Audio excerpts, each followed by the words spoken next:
Hello. एक दंत astrology channel में आप सभी का स्वागत है। आज हम एक प्रश्न कुंडली का अध्ययन करेंगे। पहले मैं आपको बताना चाहूँगा कि प्रश्न कुंडली जो आपको रिज़ल्ट देती है वो कई बार आपकी जन्म कुंडली भी नहीं दे पाती, क्योंकि प्रश्न कुंडली एक उसी समय की जो प्रॉब्लम होती है, जो आदमी की पुकार होती है, जिस समय व्यक्ति के मन अंदर प्रश्न उठा हुआ है किसी चीज़ का, उस पर्टिकुलर प्रश्न का जन्म होता है और उस प्रश्न की ये जन्म कुंडली होती है। तो एक किसी लेडी ने मुझसे पूछा था कि मुझे अपना रियल एस्टेट का बिज़नेस शुरू करना है। उसके मन में थोड़ा डाउट था कि उसे ये रियल एस्टेट का बिज़नेस शुरू करना चाहिए या नहीं। तो उन्होंने संपर्क किया। तो मैंने उनसे, मेरे पास उनका बर्थ चार्ट था, लेकिन क्योंकि एक ही प्रश्न था और सीरियस प्रश्न था, तो इसलिए मैंने एक प्रश्न कुंडली बनाने का निर्णय लिया। उनसे एक नंबर मांगा। तो नंबर लेने के बाद एक जेन्युइनिटी उसकी चेक की कि वास्तव में इन्होंने सच्चाई से ये प्रश्न पूछा है या नहीं। तो चंद्रमा की पोजीशन हमारी कुंडली के उन भावों में आनी चाहिए जिनमें जो उस प्रश्न से संबंधित हों। चंद्रमा यानी कि मून फर्स्ट हाउस में आ रहा है, फर्स्ट कस्प में, यानी अपने बारे में पूछा है। 11th में आ रहा है, यानी अपने गेंस के बारे में पूछा है कि हमें फ़ायदा होगा या नहीं होगा। थर्ड हाउस में कमीशनिंग है, इसके बारे में है। और चंद्रमा का जो स्टार है जुपिटर, वो फोर्थ हाउस में आ रहा है। फोर्थ हाउस प्रॉपर्टी का होता है, और इसके साथ साथ 10th हाउस जो कर्म का होता है, उसमें भी जुपिटर आ रहा है। तो ये प्रश्न कुंडली सक्षम है उनके प्रश्न का उत्तर देने के लिए। तो हमने लग्न के सबसब लॉर्ड का अध्ययन किया। लग्न का सबसब लॉर्ड यानी कि जो प्रश्न करता है, उनके प्रश्न की इन्वॉल्वमेंट उस चौथे भाव से हो रही है या नहीं हो रही है, ये हमें देखना होगा। तो ये राहु है, राहु जुपिटर के नक्षत्र में है। राहु एज अ जुपिटर इसने फोर्थ हाउस को इन्वॉल्व कर लिया, यानी कि प्रॉपर्टी के हाउस को इसने इन्वॉल्व कर लिया। तो अब हम देखते हैं कि सब लॉर्ड और सब लॉर्ड कहाँ आते हैं। तो सब लॉर्ड वीनस है। वीनस अगर चौथे भाव से संबंधित अच्छे रिजल्ट चाहिए, यानी प्रॉपर्टी से अच्छा रिजल्ट हमें चाहिए, इस काम से अच्छा रिजल्ट चाहिए, तो इस चौथे भाव का संबंध 2, 6, 10, 11 से होना चाहिए। तो हम देखते हैं कि वीनस ये संबंध बना रहा है या नहीं। वीनस सेकंड हाउस से संबंध बनाता है, सेकंड हाउस में बड़ा स्ट्रांग बैठा है एज अ सब लॉर्ड। वीनस छठे भाव में भी आ गया, 6th हाउस में भी आ गया, वीनस 10th में भी आ गया। तो ये 2, 6, 10 की जो कमिटमेंट है वो बहुत अच्छी हो गई है। अब हमें सैटर्न देखना है, जो कि सब लॉर्ड है। सैटर्न 2 में नहीं है, सैटर्न 6 में है, और सैटर्न 11 में है। तो इन अच्छे हाउसेस की ये इसने लिंकेज अच्छी तरह बना ली है, यानी कि इन्हें फ़ायदा हो सकता है। लेकिन अब हमें साथ साथ ये भी देखना होगा कि नेगेटिव हाउसेस में तो कहीं इन्वॉल्वमेंट, कमिटमेंट हो रही है या नहीं। तो नेगेटिव हाउस हमारे क्या होते हैं इसमें? 8, 12, 5।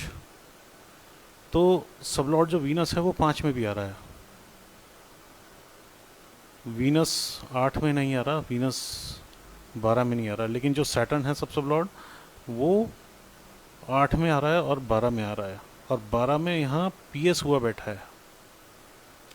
तो कुछ खर्चे, परेशानियाँ, कुछ थोड़ा बहुत पैसा वगैरह फंसना, या फिर कुछ लिटिगेशन हो जाना, इस तरह की चीज़ें, टेंशन वाली चीज़ें लगी रहेंगी साथ में।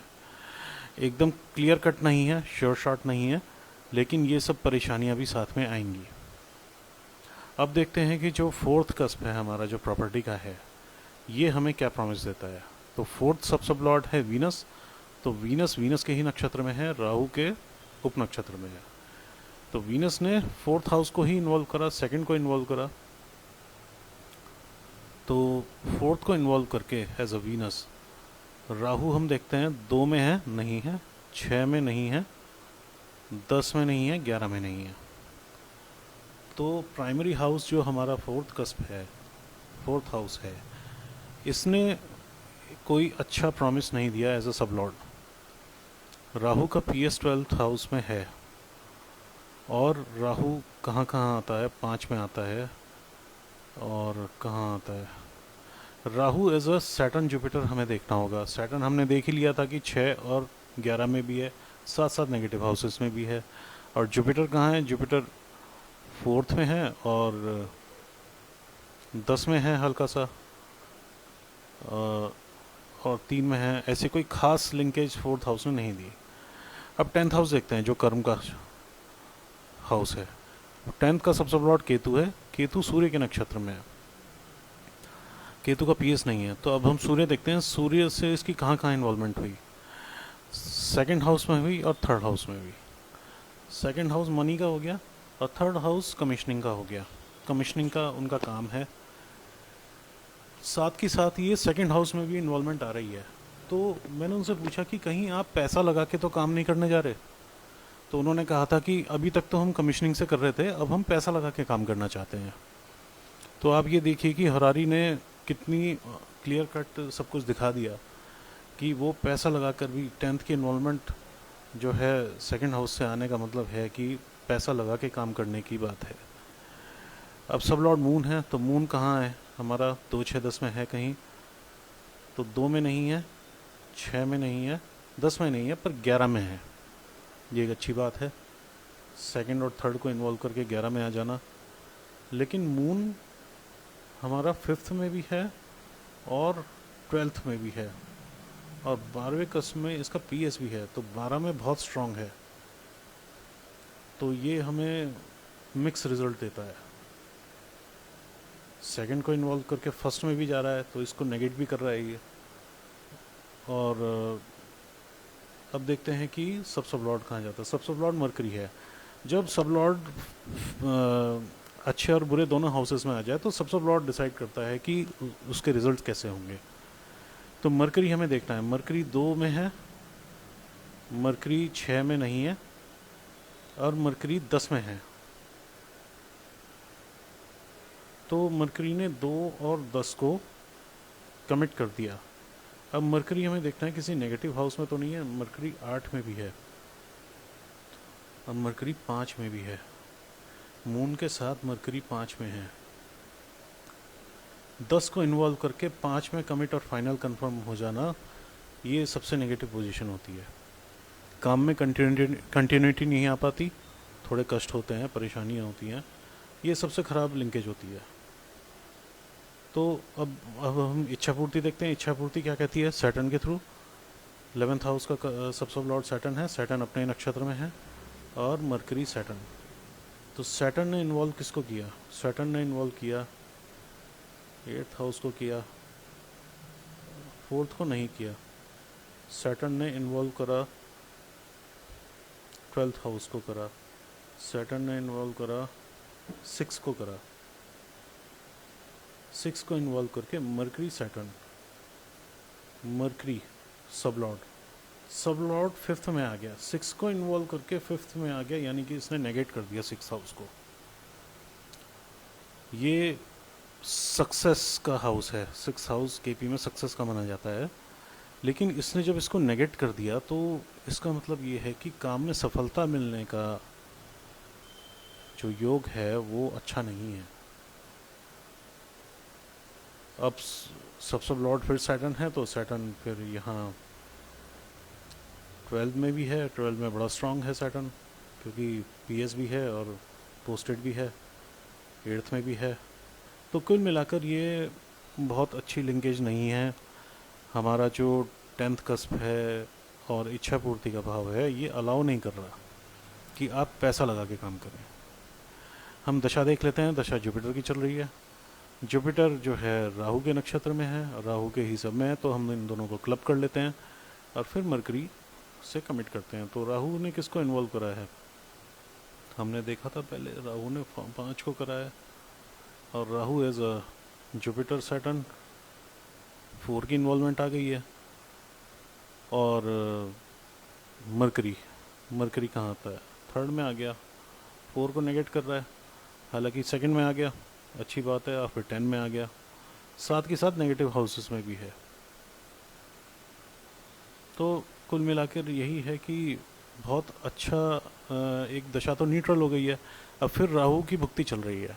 अब देखिए जो राहु है ये प्लैनेट अपने आप में ठीक है, ये थोड़े नेगेटिव भी दे रहा है, लेकिन इसके पॉजिटिव पॉइंट ज़्यादा हैं बाकी प्लैनेट के कंपेयर करें तो।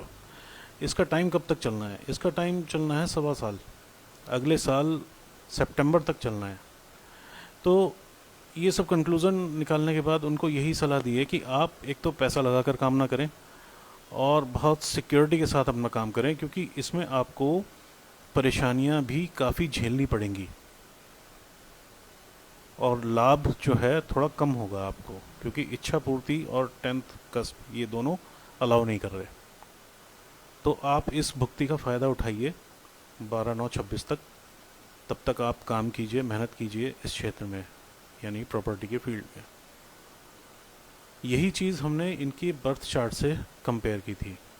बर्थ चार्ट में इनका जो करंट भुक्ति चल रही है मून की चल रही है, और मून इनका अच्छा प्लेनेट है, पहले देख लिया।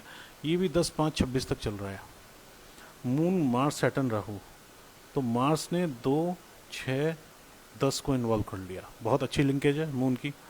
और सैटर्न कहाँ आया कि सैटर्न 2 में आ गया, सैटर्न 10 में है और सैटर्न 11 में है।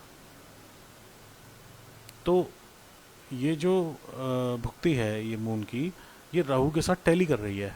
तो इस बीच में ये फ़ायदा उठा सकते हैं, इनको गेंस होंगे। थोड़ा बहुत नेगेशन तो है, लेकिन गेंस होंगे इनको।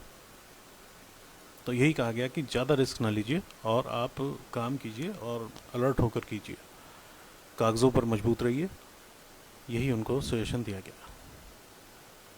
तो ये था एक प्रश्न कुंडली का विश्लेषण। ऐसे बहुत सी केस स्टडीज़ हैं हमारे पास। हम प्रश्न कुंडली को ज़्यादा प्रेफर करते हैं, क्योंकि प्रश्न कुंडली बहुत ही सटीक आंसर देती है।